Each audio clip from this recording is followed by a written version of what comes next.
Hello everyone. I'm Ava, and you're watching Ava Talks Crypto. For today's crypto headlines: EU member states approve world's first comprehensive crypto rules. What does the debt limit mean for Bitcoin? OpenAI CEO approaches $100 million in funding for Worldcoin. Coinbase and other crypto exchanges seek to fill the gap caused by Binance's Canada exit. For our first-time viewers, our channel delivers all the latest news and hottest topics that affect the crypto space. Our channel will keep you up to date with information that can have an effect on the crypto market. We also release daily market report videos, which focus more on the crypto market and the movement of popular cryptocurrencies, such as Bitcoin, Ethereum, and trending altcoins. Our daily market report videos also contain tips and strategies developed by market experts to help you maximize your profit when trading in the crypto market. Before we begin, please support our channel by giving this video a like and subscribing. Doing these things goes a long way, and it encourages us to make more quality content for you to enjoy. Let us know what you think by leaving a comment below, and also share our videos with your friends who may be interested. Don't forget to hit the bell icon to get notified whenever we release new videos. To start things off, let's take a look at what's going on across the pond in Europe. Last Tuesday, members of the European Union gave the final nod to the world's first comprehensive set of rules to regulate crypto assets. This move puts pressure on countries with a hardline stance towards crypto, such as the United States and the UK. A European Union finance minister meeting set in Brussels approved the rules that were compiled with the EU Parliament, which already gave its approval in April. It is expected that the rules will be rolled out in 2024. Past events have urged the EU Parliament to urgently develop regulatory rules for cryptocurrencies to protect investors. It all started with the collapse of the crypto exchange, FTX. Only recently, banking failures in the United States and Europe have confirmed the urgency of crypto regulation. The aim of the regulatory rules is to protect Europeans who have invested in digital assets from losing all their money, as well as to prevent the misuse of the crypto industry for illegal activities, such as money laundering and the financing of terrorism. Based on reports, the rules will require firms in the 27-country bloc that want to issue, safeguard, and trade crypto assets, stable coins, and tokenized assets to obtain licenses. Most ministers took steps to combat tax evasion and the use of digital asset transfers for money laundering by making the transactions easier to trace.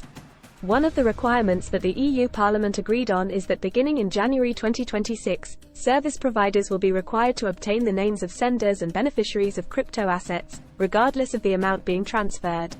This will ensure more transparency in transactions, which will make it all that much harder for illicit behavior using digital assets. Many crypto firms reacted positively to the regulations set by the European Union. They also put pressure on countries without concrete crypto regulation to copy the EU rules and for regulators to come up with global norms for cross-border activities. The United Kingdom outlined a phased approach. The country will start with stable coins and eventually broaden its reach to unbacked crypto assets. There is no timetable, and the approach is more conservative. On the other hand, the United States is focusing on existing securities rules for enforcement action in the crypto sector. The US government is still deciding whether to introduce new rules and who will apply them. According to one of the commissioners at the CFTC, Hester Pierce, a number of federal and state authorities are still trying to figure out what oversight role these agencies will play in the crypto sector. She also added that the regulatory agencies are still wandering around in the desert regarding the issue of jurisdiction. Up next, we're going to be taking a look at the current battle over the debt ceiling. What could this mean for Bitcoin? And how can this affect the crypto market in general? Currently, US lawmakers are locked in a high-stakes battle over the debt ceiling. Since 1917, the United States budget appropriations process has separated the actual budget from the government's ability to sell bonds to pay for it. Treasury Secretary Janet Yellen stated that if the new debt isn't approved by June 1, the US government could default on its financial obligations. This included a halt on payments on Treasury bonds. In the past, fiscal conservatives have used the vote to raise the debt ceiling as a means to agitate for lower spending. The debate among the lawmakers may be entertaining to watch on TV, but it doesn't cover the specifics as to why. A US default would decimate the international appetite for holding US debt. This can increase the cost of servicing existing debt and force the US into a brutal austerity regime. This would dramatically slow down the global economy. So, the question remains, where does Bitcoin come in? Several analysts believe that a resolution to the debt ceiling could potentially buy Bitcoin. According to BitBull Capital CEO Joe DePasquale, raising the debt ceiling can encourage market participants to secure wealth by investing in cryptocurrency, mainly Bitcoin. The debt ceiling negotiations may highlight the weaknesses of the system and create doubts about its long-term sustainability. This creates demand for alternative assets, such as Bitcoin.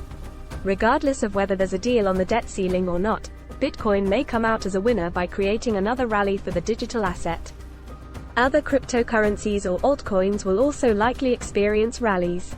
At the moment, the crypto market is trading flat, but this can change quickly as the current financial climate is conducive to increased crypto adoption. Moving on, we're going to take a look at OpenAI and its bid to raise $100 million for Worldcoin funding. OpenAI CEO Sam Altman is now in advanced talks to secure $100 million in funding for Worldcoin. The project is aimed at creating a collectively owned and globally distributed cryptocurrency.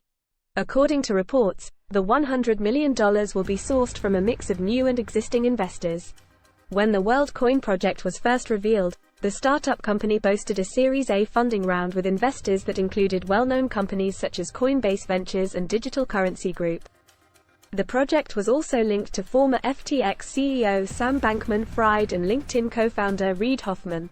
Early last year, OpenAI announced that the firm was raising $100 million from investors through a private token sale. According to experts, despite the current bearish climate in the crypto market, it was indeed remarkable for a project this big to get this amount of investment. Max Novenstein, Altman, and Alex Blania all co-founded the Worldcoin project. Work started at the beginning of early 2020 and is now moving forward to tackle problems raised by the growing complexity of AI. After operating in beta, Worldcoin is preparing to launch its blockchain protocol and start recording transactions in the coming months. Recently, Worldcoin launched its own gas-free crypto wallet for verified humans. To wrap things up, we're taking a look at the Canadian crypto market.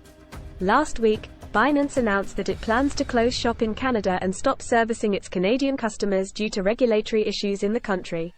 Although Binance also announced that it would return to the country someday, its exit leaves behind a huge gap that its competitors are aiming to fill. Coinbase is one of the players in the country that is already laying out plans to do just that. Soon after Binance announced its closure in Canada, Coinbase also announced that it was open for business.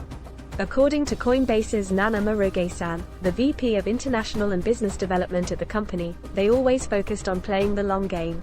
Overall, the Canadian market is not the largest market, but it's still a huge market that crypto exchange companies need to fill. Around 13% of Canadians own crypto, and existing crypto exchanges operating in Canada are scrambling to fill the gap when Binance leaves. Kraken, Gemini, and Crypto.com are also expected to make a move to provide their services to Binance customers in Canada. We can expect crypto exchanges operating in Canada to develop their exchanges to be competitive in the market by providing perks and an enhanced or improved user interface to attract Canadian customers that Binance will leave behind. However, the first thing that these companies need to do is comply with the new regulatory framework that the Canadian government has set for cryptocurrencies. These are all the latest news stories we have for you today. Don't forget to check out our daily market report videos to get a comprehensive look at what's happening in the crypto market. Again, this is Ava from Ava Talks Crypto. Thanks for watching, and have a great day.